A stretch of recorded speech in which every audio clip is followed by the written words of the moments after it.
Warning, this content may be upsetting or disturbing to some audiences. What is your best ghost/paranormal experience story? My grandfather got into the hospital on a Friday night. Nothing too unusual. He wasn't doing good, but he had been there before. The next day, I go to work. I'm somewhat worried, but again, he'd been there before. I go on with my day, there are customers, a friend stops by and we talk, and I fill the rest of the time with homework. My grandfather is in the back of my mind, but I have other stuff going on, right around 4 o'clock. I was chatting with a co-worker when I glanced at the clock and my stomach dropped. I randomly got filled with dread and profound sadness.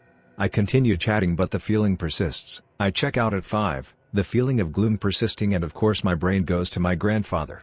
I just knew. I get home and my mother tells me my grandfather passed away. I ask around what time. 4 o'clock. Camping at a friend's family property with a group of friends. They had a huge dingy shop full of old tools and old furniture that was super creepy. Dirt floor, clown paintings in the loft, not even kidding. We stayed up late drinking by the fire and I was the last one awake. Went to go pee on the side of the shop and stood about 5 feet away looking inside through the window. There was a fluorescent light on and I noticed what looked like a piece of paper or dollar kind of floating around. I thought it was a moth at first, but it was moving in a very flowing figure-8 pattern that was very rhythmic. It reminded me of dangling a carrot. I watched it for maybe 20 seconds, which felt like forever. Then it quickly floated back to the corner of the shop where it was dark. There was also a wood chair near the corner that added to the creepiness. Could have been a moth though. I sat back down by the fire to finish my beer and have a smoke.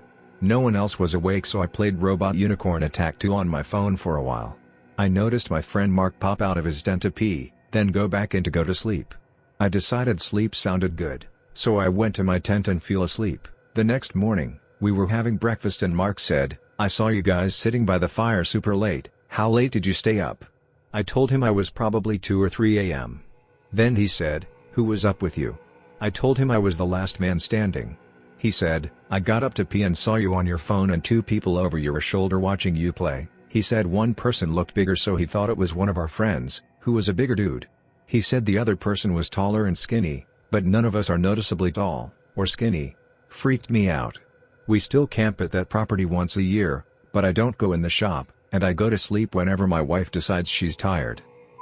I don't care how many times something like this is posted. I will always sort through it. Small but weird. I rented a room in a New England farmhouse, grad school. First night, about 2 in the morning, I had a very clear feeling I was being checked out by some sort of house spirits, but they approved. I went back to sleep. First time my girlfriend came over, she sat up in bed. I asked what's up, and it was almost word for word, something was checking her out, but there was no threat. A few weeks later my brother came over. Next morning, unprompted, as he came downstairs he said he felt like something was checking him out at night, but it was okay. A new housemate, later, said the same thing as first morning. None of them knew each other. It was weird. My brother's bedroom was next door to mine growing up. One afternoon, he asked me what I was doing the previous night that made me laugh so much. Confused, I pressed him for details. About 3 a.m. last night, your laughter woke me up. It sounded like you were pacing your room, too. Pacing and laughing. At this point I told him that I wasn't home last night. I'd been at a friend's house. He went pale. To this day he swears blind that it was my laugh. I have a very distinct laugh, apparently.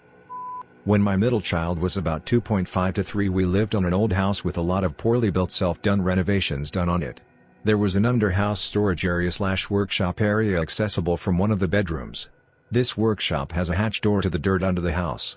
Anyway, my daughter used to complain about the blue lady that lives under the house. We moved and never heard about it again. When I was like 14, I was with a friend riding mountain bikes way out in the woods. We decided to turn back and go home for the day. We must have been 2 miles from any houses. Walking up the hill we just rode down from, was this old guy with miner clothes from the 1800s carrying a bucket. He was walking up the hill with his back towards us. He was only for a few seconds and then he disappeared. We were both silent when I said I thought I saw something. He goes, "Yeah, me too." He perfectly described the guy.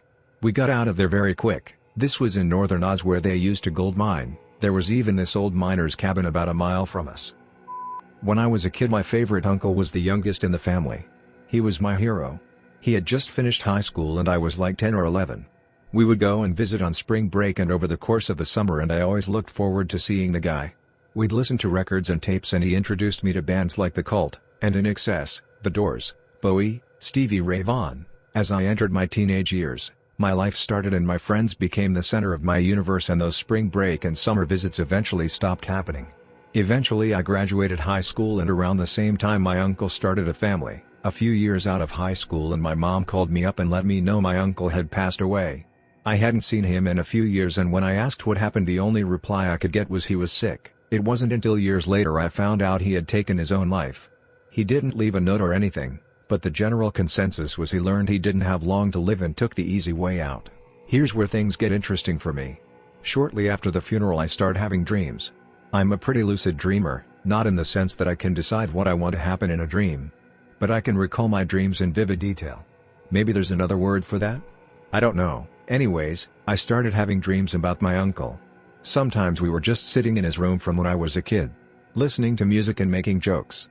Over time they became very strange. One dream I had, we were in a movie theater sitting really close to the screen and we were eating popcorn. The screen was playing something but I couldn't distinguish what it was, and my uncle was talking but I could not figure out what he was trying to say. Another was the two of us in a hallway and all the doors were locked. The most troubling dream I had about the guy, which was also the most recurring, is when I would find him sitting at a rope bridge.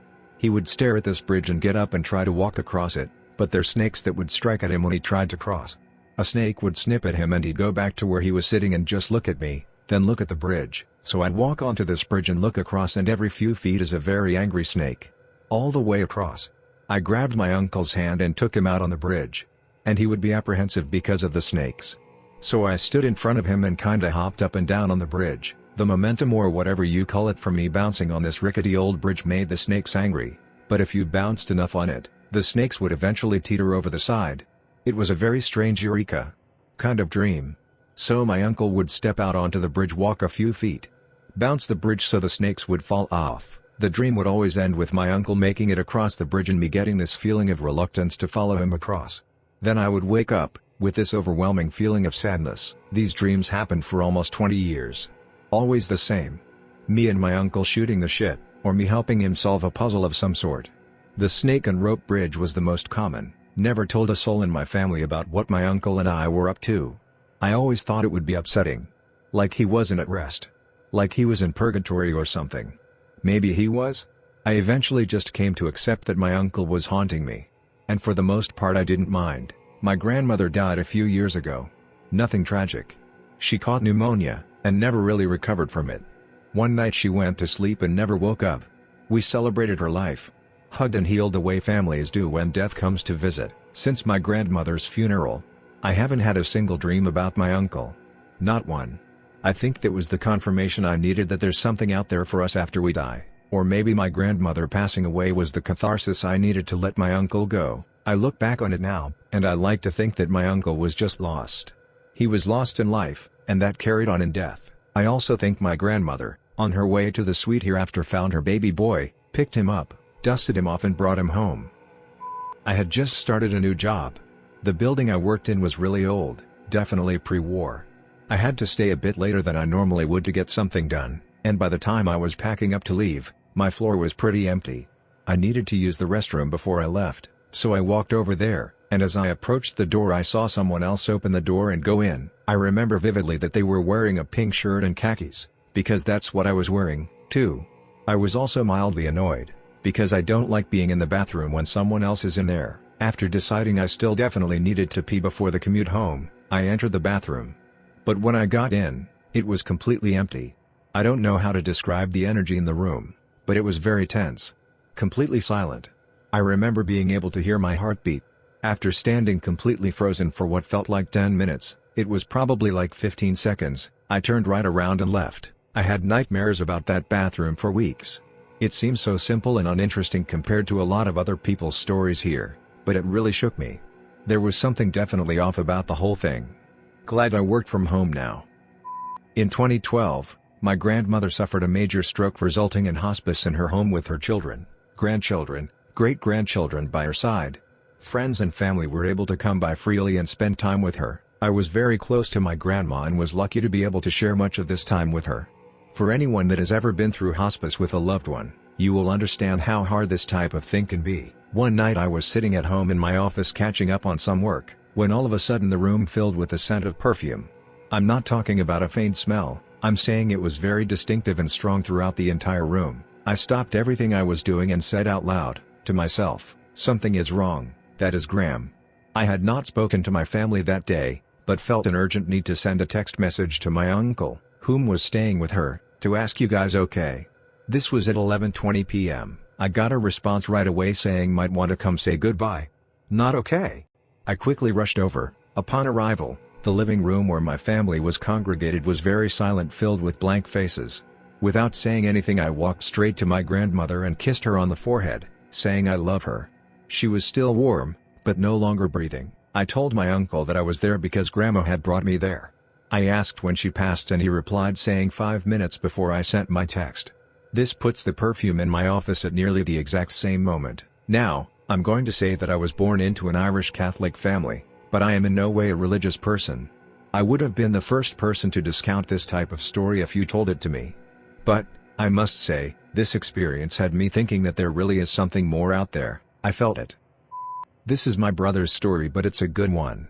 He was working as a night porter at an old hotel from the 18th century in the northern English countryside. One night, a woman came down to reception as white as a sheet with her suitcase saying she could not sleep and did not want to stay there. My brother inquired as to why. She said she could hear children laughing all night and a child had entered her room with a candle and was standing at the foot of the bed and wouldn't leave. My brother mentioned it to his manager the following morning and he was told that it is a regular occurrence. Before the hotel was a hotel, it used to be used as a school and kindergarten over 100 years ago. Several years ago I had a recurring dream about burning alive in a hotel. It was so realistic I could feel the pain and hear screams. Each dream would be more and more detailed. By the last dream I could make out the exact details of the building. When we went on vacation we stopped in a small city and looked for a hotel, and we stopped at the exact hotel in my dream. I just froze and repeatedly asked if we could go to a different hotel. After pestering my parents about it we went somewhere else. It burned down the night we were supposed to stay there and killed 14 people. The house I grew up in was haunted.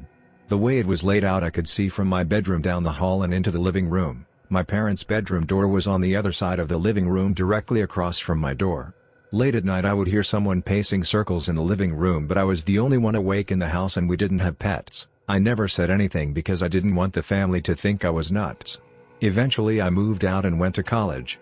After I graduated I was in a rough spot financially. My parents had bought a new house, the old one was still empty. They were considering getting renters, and offered it to me to stay in for a while.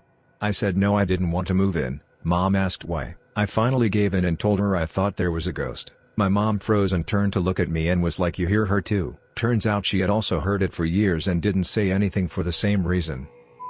Probably late to the party, but I used to work night shift in group homes for the mentally disabled, or severely mentally ill. At one house I worked at there was constant scratching coming from the walls. I figured it was just squirrels, but now I'm not too sure. We had set a lot of traps and never caught anything, but this isn't what made me a believer. What happened was one night I was watching TV in the living room after all the residents had fallen asleep. Around 3 a.m. the doorbell starts ringing like someone is frantically pushing it. I get up and go to the door, but when I got there and opened it nobody was there. Now the 3 things you need to know about the entryway. First is that the entry is into the living room and I can see it from the couch. Second is that the front door has a very large window on it, 2/3 plus of the door is window, and lastly, that the walkway to the front door knob a 20 to 30 feet corridor that has 12 feet brick wall on either side. So in order to ding-dong ditch you'd have to run back that entire length to be able to duck around a corner. I figured I was being pranked by one of our more mischievous residents, so I went and checked on them all and they were all fast asleep. As soon as I finished shutting the last resident's door the doorbell started frantically ringing again. I rushed to the door again only to find nobody there. If you made it to the end of the video, thanks for watching. Don't forget to like, subscribe and share, and we will see you in the next video.